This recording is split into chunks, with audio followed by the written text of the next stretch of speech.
Livre du prophète Habacuc. Chapitre 1er. L'oracle qu'a vu Habacuc le prophète. Jusques à quand, Éternel, crierai-je, et tu n'entendras pas? Je crie à toi, violence, et tu ne sauves pas. Pourquoi me fais-tu voir l'iniquité et contemples-tu l'oppression? La dévastation et la violence sont devant moi, et il y a contestation, et la discorde s'élève.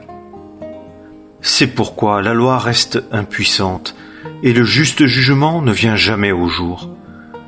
Car le méchant cerne le juste, c'est pourquoi le jugement sort perverti.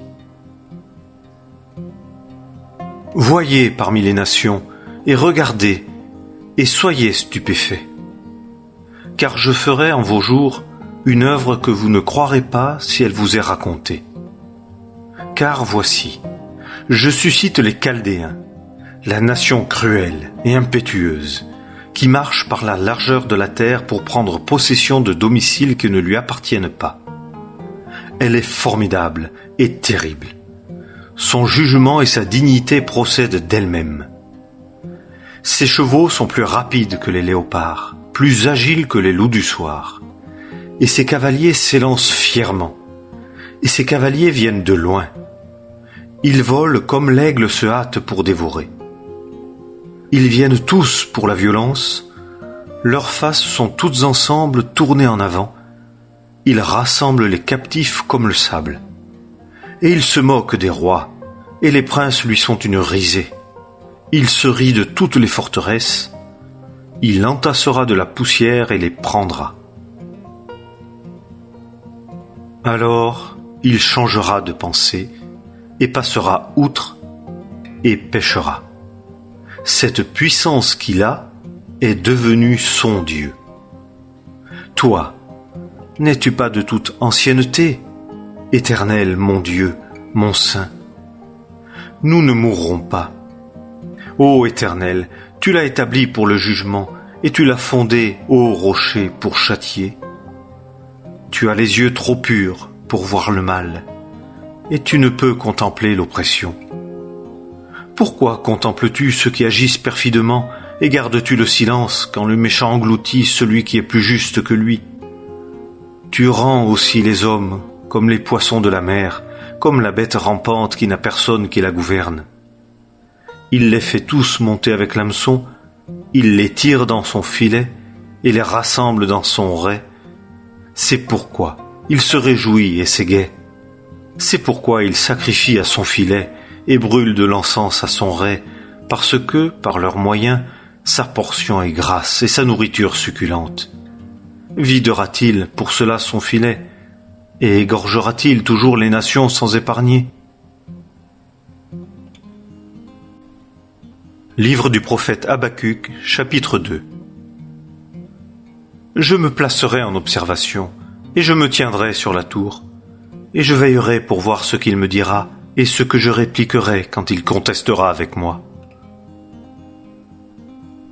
Et l'Éternel me répondit et dit, écris la vision, et grave-la sur des tablettes, afin que celui qui la lit puisse courir. Car la vision est encore pour un temps déterminé, et elle parle de la fin, et ne mentira pas. Si elle tarde, attends-la, car elle viendra sûrement. Elle ne sera pas différée. Voici, son âme enflée d'orgueil n'est pas droite en lui. Mais le juste vivra par sa foi. Et bien plus, le vain est perfide. Cet homme est arrogant et ne se tient pas tranquille. Lui qui élargit son désir comme le shéol et est comme la mort et ne peut être rassasié. Et il rassemble vers lui toutes les nations et recueille vers lui tous les peuples. Tous ceux-ci ne proféreront-ils pas sur lui un proverbe et une allégorie et des énigmes contre lui? Et ils diront, malheur à qui accumule ce qui n'est pas à lui. Jusques à quand? Et qui se charge d'un fardeau de gage? Ne se lèveront-ils pas subitement ceux qui te mordront? Et ne s'éveilleront-ils pas ceux qui te tourmenteront? et tu seras leur proie. Car tu as pillé beaucoup de nations, et tout le reste des peuples te pillera à cause du sang des hommes et de la violence faite au pays, à la ville et à tous ceux qui y habitent. Malheur à qui fait un gain inique pour sa maison, afin de placer haut son nid pour échapper à la main du malheur. Tu as pris conseil pour couvrir de honte ta maison, pour détruire beaucoup de peuples, et tu as péché contre ta propre âme.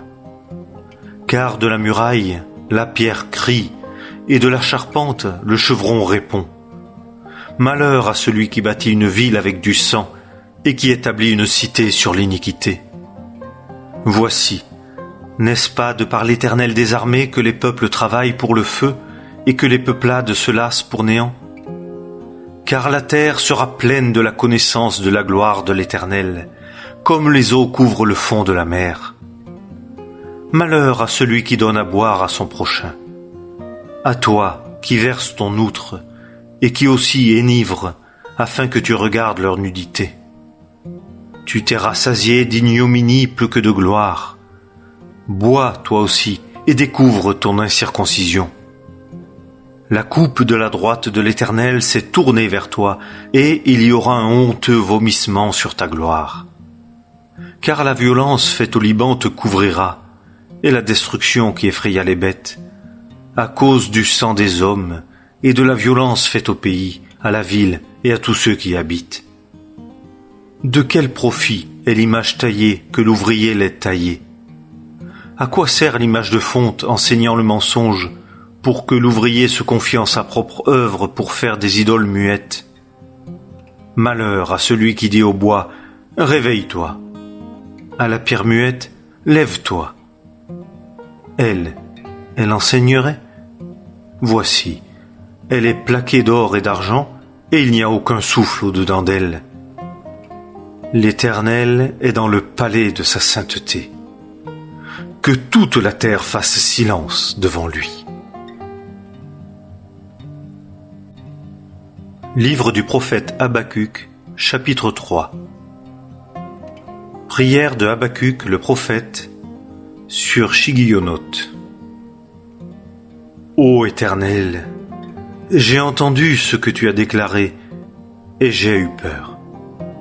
Éternel, ravive ton œuvre au milieu des années, fais-la connaître. Dans la colère, souviens-toi de la miséricorde. Dieu vint de Théman et le sein de la montagne de Paran. Séla. Sa magnificence couvre les cieux et sa louange remplit la terre. Et sa splendeur était comme la lumière, des rayons lui jaillissaient de la main, et là se cachait sa force. La peste marchait devant lui, et une flamme ardente sortait sous ses pas. Il se tint là, et mesura la terre, il regarda et mit en déroute les nations.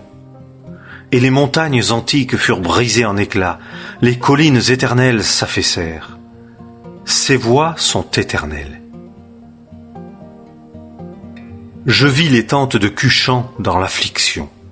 Les tentures du pays de Madian tremblèrent. Est-ce contre les rivières que s'irrita l'Éternel? Ou contre les rivières que fut ta colère?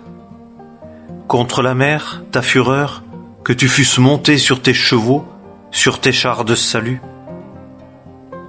Ton arc était mis à nu, les verges de jugement jurées par ta parole. C'est là. Tu fendis la terre par des rivières. Les montagnes te virent, elles tremblèrent. Des torrents d'eau passèrent, l'abîme fit retentir sa voix, il leva ses mains en haut.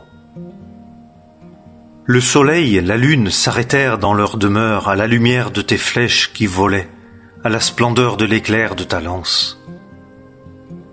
Tu parcourus le pays avec indignation, tu foulas les nations avec colère.